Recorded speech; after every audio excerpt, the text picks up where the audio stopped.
Et bonjour à toutes et à tous, ici Romain et je vous retrouve pour le deuxième épisode du Ferrovicast Express, votre dose quotidienne d'actualité qui tourne autour du ferroviaire et des mobilités ferroviaires en général. C'est parti.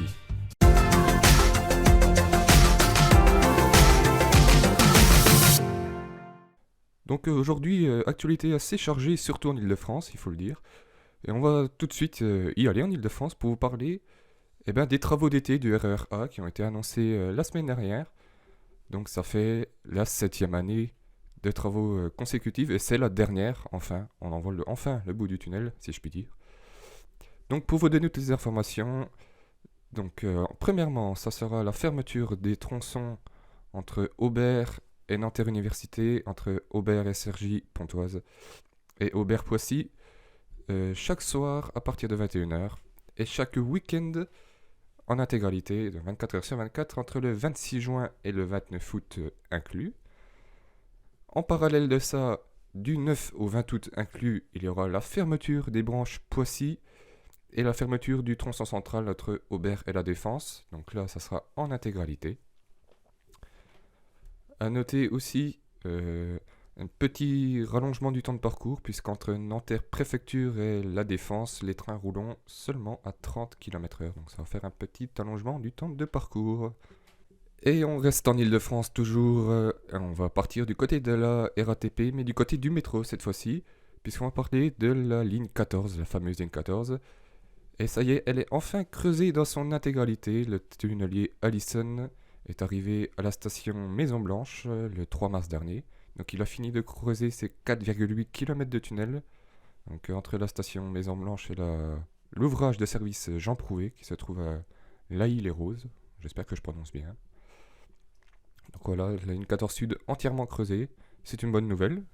Maintenant il reste 3 ans avant l'ouverture complète de tout le parcours entre Saint-Denis et l'aéroport d'Orly.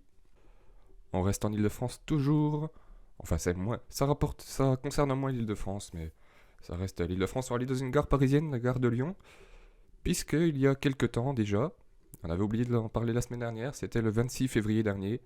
Si vous aviez été un voyageur de la gare de Lyon, le matin du 26 février, vous aurez pu voir la rame du record du monde de 1981, la rame numéro 16, qui est partie faire un petit tour en gare pour fêter tout simplement les 40 ans de ce record, qui était quand même le premier record du monde du TGV à 380 km/h tout de même. Et maintenant, pour finir, la dernière actualité, c'est plus un petite actualité humour. Ça s'est passé le 5 mars dernier, donc c'était assez récent, là où j'enregistre. On va à Londres, plus précisément à la gare de Londres Euston. J'espère que je prononce bien encore une fois. Et on va parler tout simplement d'un chat qui a retardé un train, qui l'a même empêché de partir, puisque vers 21h, le train Londres-Manchester n'a pas pu partir. Pourquoi ? Parce qu'un chat s'est monté sur le toit du train et a décidé de ne pas vouloir redescendre. Voilà. Donc le train a été bloqué pratiquement 2h30 à quai avant que le chat finisse par descendre. Donc je vous rassure, les voyageurs ont pu partir quelques minutes de retard certes, mais ils ont pu partir quand même. Donc voilà, c'était une petite dose d'humour, ça fait du bien en ce moment. Et voilà, le deuxième épisode du Ferrovicast Express est maintenant terminé, j'espère qu'il vous aura plu.